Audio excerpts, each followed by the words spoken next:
I am a sinner who's probably gonna sin again. Lord, forgive me. Cause I don't understand. Sometimes I want to be alone.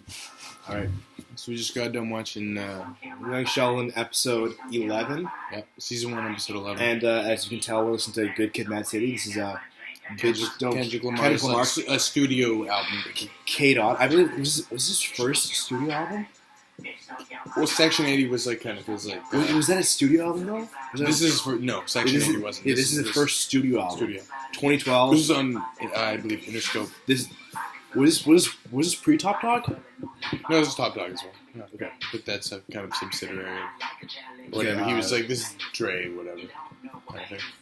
But that being said, so this episode doubles down on an episode probably 4 or 5 episodes ago, but Sheldon's difficulty to adapt to his religious circumstance in Texas. Demons, Sunday school, and prime numbers. Yeah. So this episode starts off with our boy, young Sheldon, playing Dungeons and Dragons. Fam is all worried about it. They tell the preacher. Tell pastor? Yeah. Pastor, like, this is whack. Sheldon cannot be doing this devil game. And they say, he says, take him to Sunday school. So he goes to church. You know the song, Hosier, Take Me to Church? Yeah. It's a call out to that song. And they take him to church, and he starts reading the Bible, and he dips in real well. He's reading all of it, and Sheldon decides to delve into other religions. Outside of just... Oh yeah, he looks at Judaism and all that. Because he's Baptist. And his families, no, they're not down, especially his mom's. Mom's like... M.A.A.d is excited by the fact that this thing that's lit as fuck is... M.A.A.d. It starts off saying... Fucking M.A.A.d, man. Starts off with... I swear to God, they like, had a bunch of scripts, and they were like, holy shit, this show sucks. And they just, like, slammed M.A.A.d into it because M.A.A.d is like all the charm. The kid's getting better as time goes on. There's some interesting stuff in this episode, but yeah, read. Say your piece, bro. It's insane how boring every other character is except for M.A.A.d, and how Sheldon's getting better. Sheldon a little bit. We're on episode 11. I like him more now than I did. I have minor problems with his character. I still have I still have major problems. In this episode, I'll say specifically. So, okay, let's just dive. Okay, what I'll say, I'll get to it though. Based on the plot is, so he's talking, and his mom's like, "I'm so glad he started playing that Dungeons and Dragons game because now he's getting into religion. He found God." And he comes and says, "Oh, well, I haven't just found the Baptist God. I found them all. I'm reading every single possible thing. I'm reading Judaism." I found that very awkward. I found the whole thing where they talked about like Judaism and all this stuff very awkward. Anyway, he says, "I don't know what the audience like. I don't understand." I go on television. I don't understand the audience. I do know the audience. The audience is saying that it's okay to be into anything. Yeah, I get that. That's good. But it came off as really awkward. No, that's why it came across as an, is this an agenda for a specific religion? But it's not. No, it's not. It's completely open to any... You can be any religion you want. But it's still... However, it almost felt like for a second it wasn't that, which is weird. It was just very awkward. It was it was not a very tasteful way of tackling multiculturalism. Except for M.A.A.d's part. M.A.A.d's character comes out, and this is the thing. Yeah. So you got to keep in mind, M.A.A.d is... Well, it was still in the sort of white Christian, and I'm going to go there, like white Christian dichotomy. But it was just awkward. It was just incredibly awkward. Now, and it's the opposite of this record, which is a very tasteful way of blending all sorts of cultures. Cultures is Good Kid, M.A.A.d City. I would say literally in the name, it's about the balance. He's a good kid, M.A.A.d City. It's it. And this album was releasing right when I was in 2012. I would have been 13. Would I have been 13? Wow, I would have been 13. I was 6. I was 18. Yeah, I was like 17 doing this motherfucker. 13. Okay, I would have been right in middle school. Middle school. 13. That's what this album sounds like to me, man. Like was that? Yeah. All that nonsense. 7. Yeah, I would have been right in middle school when this released, and in middle school. Are they still making new episodes of The Big Bang Theory? They are. No, I was literally saying. saw an ad, and Bill Gates is going to be in New Big Bang Theory. This was the first song I heard by Kendrick Lamar ever. The Art of Peer Pressure? Art of Peer Pressure, yeah. Yeah. This is a deeper cut. This was, this is off topic, back when I used to go to art class. I used to go to art class with Jackson Ball and Genevieve. And this was the first Kendrick song I ever heard.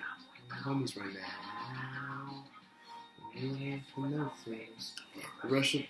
So this episode of Young Sheldon was very much. I think it was really it was interesting because of the way that it tackled religion.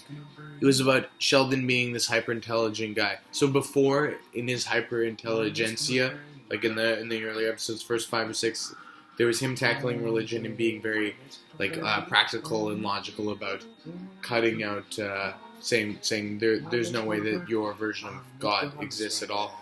But in this episode, it's him sort of understanding that there's a whole lot of literature and stuff involved in religion, and that there's all these takes on religion. And he goes off and he lists all these religions, and I should have wrote them down and paid more attention. But Catholicism, all this stuff he lists off, and it's awkward because it's still a period piece, right? This was something I mentioned when we were watching it, was that it's still a period piece, and I believe it's supposed to take in the mid-late 80s kind of thing. Is that right? In somewhere small country. No, it would be with all of the music. I don't know about the music, but it's definitely mid. But yeah, okay. So this episode was pretty weird. Okay, no. The whole D&D thing too was I thought it was all very awkward. Yeah, no, because here and his so the mom was kind of pissed about the fact that so the end of the episode is Sheldon's mom sort of accepting that. Well, okay, let me hit this. Let me hit this. Yeah. Sheldon's mom accepts that Sheldon says, she kind of pressures him and says, "What do you believe?" And he says, "I'm going to keep searching," essentially. And what if I don't have the same religion as you? You say, you know what? She was kind of okay, fuck it. Yeah, but basically. Here's another thing I'm gonna hit on with Sheldon's mom, Mary Cooper. Yeah. So she says, "I'm so glad he found Dungeons & Dragons because now he's finding God." He comes out and says, "Oh, I'm searching multiple," and then Mima says, "Oh, haha." She's making a little joke. Are you still glad he found Dungeons & Dragons? Because now he wants to enlighten himself beyond this, right? And Mary Cooper at first is like, "I'm not down with this. I don't fuck with this." And Mima, who's the eldest character in the whole show, she's the most, for lack of a better term, woke. Mm-hmm. And she says, "Hey, Sheldon, I got this Jewish friend. Let's go talk to him." Talks to this Jewish friend. I forgot about that. Talks to this Jewish friend. To Mima's Jewish friend, and Mima has friends who are Jewish because she sees through labels as in I'm X religion, Y religion, B religion, A religion. Yeah. She doesn't care. She's people as people. Where Sheldon's parents are a little more, they're more reserved, saying, "Oh, I don't know if I like that," Mm-hmm. So that was pretty lit. So once again, Momo. Whoa, that was lucky. Did you drop? That was insane. You have literally there's no. You pick that up and there's no sauce on your shirt. Yeah. That's insane. Which was I already got all the sauce, bro. That's the lodge secret. All the sauce. This episode really proves young Sheldon's moral inconsistencies. Yeah, and here's the thing, which seems a little sketchy to me. I have a problem with some of the order. Yeah, I got a few problems with this. Some of the ordering of these episodes. I feel like this episode should have come before episode 9 because he learns the benefit of lying and the benefit of kind of appealing to other people, and then he goes and tries to convert people to mythology, and it's it's a step backwards for his character. He's the whole mythology thing. Well, exactly. He's moved forward to, okay, I kind of understand how people work better. And this kind of feels like one of those one-off episodes where it's it doesn't really make sense for his character now. If this was episode 2 even, episode 3, right? Yeah, but based on the steps he's taken to progress as a character, it doesn't really make sense. No. And another thing I think was... That's common for season network television. Well, it's first season, but it's I feel like the ordering of because there's nothing in this episode that would have warranted any of the previous episodes to make it make sense. This could have been episode 5. Yeah, definitely. You know what I mean? Well, except for the couple.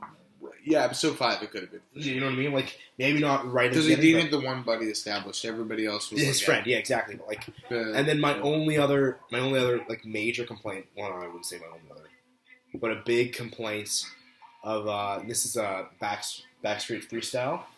Yeah, and this is a play on. I love this beat. Hit Boy does this beat. Hit Boy, I don't know what the fuck happened. Want to talk about dichotomy of Martin Had a Dream? See, we want to talk about dichotomy of the white family. Let's have a look at let's have a look at the other families out there. I mean, this last piece of beats, bro. Yeah, go for it. Money and Thanks for watching. One last thing I want to say is I thought it was. What is that? Who's up? Would it be really angle? You want Vinny? Would you pop in for 5 seconds and say, "No, you will"? Okay. Well, we might have a little guest appearance, but my biggest concern with this episode is I genuinely I liked the introduction to the X-Men comics. I liked how because comic books are a very large part of the Big Bang Theory. It wasn't, but him being into X-Men comics was like 4 or 5 episodes ago. Yeah, no. What I'm saying is, I like the introduction to comics because they made that a meaningful scene, and it's like, and the comic books are an important part. Dungeons and Dragons are an important part of not young Sheldon, Sheldon's character, and I felt like this was just way too quickly thrown in there. You know what I mean? Like we had a it wasn't a slow. No, we had a meaningful introduction to him reading comics. It's like, okay, I understand why he likes them. This was out of nowhere, Dungeons and Dragons, and I think for such an important part of his character, it was a very shallow. You know what I mean? It just I would have wanted. Well, it was a bullet point. Exactly. I would have wanted maybe the Dungeons and Dragons to come up in the middle of an episode with a build-up rather than just that, because literally the start of the episode he's playing Dungeons and Dragons. Well, the way they introduced him in getting his comic books was like to feel better that he's I'm different. Oh look, there's this character, and the comics were the end of the episode. The comics were that was the whole episode together, and I felt like the Dungeons and Dragons is the exact opposite. It's that they force it as like, oh, here's a plot, here's a plot point, and it was. It was a little awkward. Let's put the next. The way they've been handling a lot of this stuff has been very awkward. Some's been good. I genuinely. Well, and Kendrick Lamar, especially in his earlier records, he was able to sort of balance a whole lot of different tones between the sort of arrogant trap rapper to the Tupac-y and socially conscious to his unique little thing to pop star to being a Maroon 5 feature and all that stuff. Whereas young Sheldon is just not able to hold its own. Like this. Hey, Vinny. We got Young Sheldon is a cultural movement in the way that it spreads words throughout the environment because of the way jazz intersects with the different levels of circumstances that seem to be true with it. And I don't know. This isn't jazz, but it's sampled jazz. So it's kind of a revolutionary way that they take pizza and jazz to make pizza and jazz. Young Sheldon. What's this album called, Vinny? Good Kid, Mad City. Who's it by? Kendrick. Kendrick what? Lamar. What's his name? What's his name? What's the real name? Well, Keldron Lamar's real name is actually Sheldon. K-Dot. Kenneth is short for Sheldon. Sheldon Lamar. Therefore, that makes the different moves in the realm of the grand scheme of the landscape of the mutual and musical cultural role movement. And this is featuring MC8 from Compton's Most Wanted. And as we all know, our boy K-Dot's from Compton, as is Dr. Dre, as is Eazy-E, as is NWA, as all the homeboys. Hey, thanks for watching, and Vinny, thanks. Thanks for a shout out from our boy Vin. No problem. Yeah. So, Good Kid, Mad He's City, been feeling great a little- record. you- Young Sheldon. You've been feeling a little under the weather, but young Sheldon picks you up, right? You can't believe you guys are doing this at 6 in the morning. Well, You guys just wake up? it's been a long night. I didn't wake up in this. I've been up in this all night. Oh, really? Oh yeah. 6? It's only zero. Okay, it's only 0 in the morning. You know that we. 0 in the morning. Are you? You guys see that they made a Tomb Raider movie? They made an Assassin's Creed movie. Nobody even cares. No, here's the thing. Okay, apparently, the Tomb Raider is not horrible for a video game movie. Apparently. Oh yeah, I go see it. We should rip it. Yeah, we should rip Isle of Dogs. Me and Jackson will rip that. Oh yeah, of course. It's not out yet though. Have you heard? I fucking hate it. You know the guy from Car Seat Headrest. Yo. Thanks for that's watching. You know the guy from Car Seat Headrest.